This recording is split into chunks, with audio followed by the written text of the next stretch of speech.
বড়লোকদের শীতকাল ভার্সেস মধ্যবিত্তদের শীতকাল। মম, আমার খুব ঠান্ডা লাগছে, তুমি তাড়াতাড়ি রামু কাকাকে বলো রুম হিটারটা অন করে দিতে।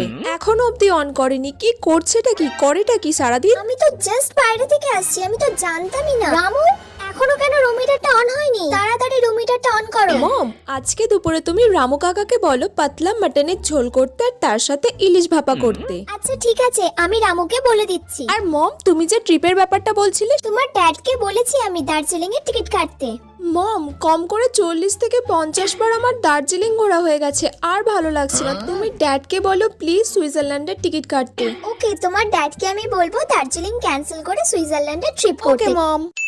দাঁড়া দাঁড়া দাঁড়া, তুই বাইরে যাচ্ছিস, গায়ে সোয়েটার দিসনি, মাথায় টুপি দিসনি কেন? তাড়াতাড়ি সোয়েটারটা আর টুপিটা দিয়ে যা। বাইরে রোদ উঠে গেছে, এখন আর কারো ঠান্ডা লাগবে না। ওমা, দুপুরে কি করেছো আজকে? দুপুরে কি খাবো? দুপুরে তো ফুলকপির তরকারি আর ভাত করব, ওটা খেয়ে নিবি।